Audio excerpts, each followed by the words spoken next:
哎呦，冻死了！朋友们，你们肯定好奇我为什么在房间里穿的这么厚，还戴个大棉帽子，是不是觉得我太夸张了，太假了？其实没有啊，现在穿这衣服我的手都冻得紫了。朋友们，你们看，是怎么的呢？我们这栋楼呢停止供暖了，这个物业啊把我们整栋楼的这个供暖的闸给关了，不供气儿了啊。所以啊，现在只要在楼里面待的这些人啊，现在都跟我一样，穿的厚厚的，什么大棉袄、二棉裤全套上了，穿拖鞋，拖鞋都有点硬了，也不知道是从昨天晚上开始停的，还是今早开始停的。总之今天早上起来我就给我冻够呛，我在大被子里嘛，那时候还能好一点。然后洗完脸刷完牙，我说怎么这么冷呢？一摸地上，我们是地热嘛，冰冰凉啊。一到厨房里面接近零下了。要知道我们家这边是很冷的，现在外面的气温呢，晚上的时候近零下20度。如果一旦停止供暖的话，外面的温度和里面的温度就不相上下了。就外面零下20度，这个房间里边时间久了也得是零下多少度的。哎呀，这打个喷嚏肺都跟着疼啊，冻的。像我这小年轻还好呢，你像现在家里面有老人有孩子的，这可怎么弄啊？都得感冒了哈。今天是11月28号中午的12点，我已经冻了一上午了。朋友们，给你看看我家厨房的温度啊！我家厨房靠窗边的温度是零下4度。刚刚我又拿到手里边，它的温度表又变了啊，变成零下3.9度和零下3.8度，现在变成零下3.7了。因为我手是有温度的，这个温度表呢，那个测温很灵敏啊，就在这个位置哈，零下4度，在房间里面。你说像这种天气，天气预报报的我们家这边最近哈要下暴雪，70%的降雪量，就是大雪了啊。外面没有太阳，这个房间采光，首先太阳给我们的温暖它就没有了，再加上你这个房间里停了供暖，这一栋楼好多户人家呀，全都停止供暖了，那是里里外外都冷啊。我穿成这样哈，我这手你看都紫了，我的手是冻的，我的脸呢是化了个妆，你看不出来哈，脖子这儿都冷啊，哪露哪冷。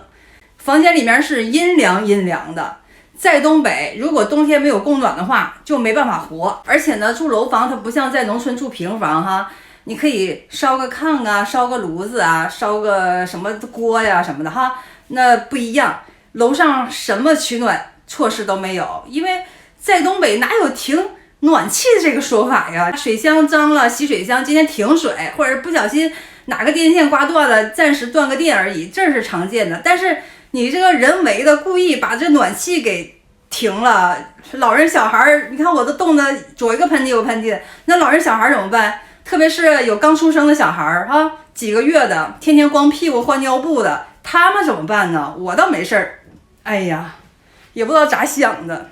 业主们是这样想的，就是说我要交费，但是你这个价格太不合理了，太离谱了，所以呢，现在按这个价格我是没办法交。其实我们这边的人吧，农村的人吧，他不计较，他不像大城市的人说，哎呀，懂法呀，懂得维权什么的。我们这边人比较憨厚，你要是正常高个1-2块钱，哎，没人当回事儿，都交了，谁愿意磨叽那点儿屁事儿，对不对？我们这儿还都挺爽气的，但是你相差太多太悬殊了，业主们没办法接受，所以啊，业主们在老早以前就开始投诉，维权了好长时间啊，到现在也没什么结果，这个价格还卡在这么高呢。你看他收的门市的取暖费，每平方按48块钱收的，住宅的这个取暖费是按每平方38块钱收的。你像东北的朋友们啊，你们这个住宅的取暖费还有门面的取暖费，大家伙心里都有数的啊。你说这价格高不高？说真的，要我也不太好接受。我们这边的业主就是农民，没有爱挑事儿的，也没有说哎呀就是懂得维护自己权利，没有，除非逼到一定程度了。当然了，这个老百姓拗不过人承包人呐，老百姓这边维权还没弄明白呢，还没有得到妥当处理的。这边承包人狠的哈，把整栋楼的气儿全给停了，我把你们气儿都停了，我给你们冻个半死，我看你交不交，应该是这个意思吧。说真的，我是一个不喜欢招惹是非的人，而且我也不喜欢家长里短的这些事儿。但是呢，我亲身遭遇了这一些，我也看到我们这边老百姓还是比较憨厚的哈，也不懂得为自己维权。其实我也没有在维权，只不过我遭遇这个事儿，我把它描述了啊，亲身经历的这件事儿啊。今天大降温呐，屋里屋外全冷啊，这外面一出来，鼻子啊哪儿立马冻紫了。你们看这个风，这个看我表面脸上的颜色，看我手的颜色就知道了啊。整个这一栋楼白楼，整个这一栋楼啊，这栋白楼，朋友们，你看啊。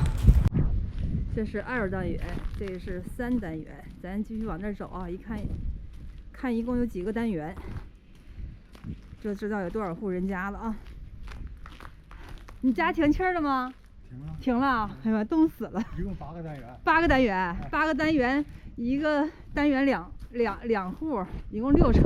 单元那俩单元没住人。啊，没住人啊，那就是一共10个单元，朋友们，8个单元住人哈，10个单元6层楼，120户人家，120户人家，这每一家都断气儿了，这里面包括老年人还有宝宝们啊，因为在我们农村呢，基本上都是老人和孩子居多。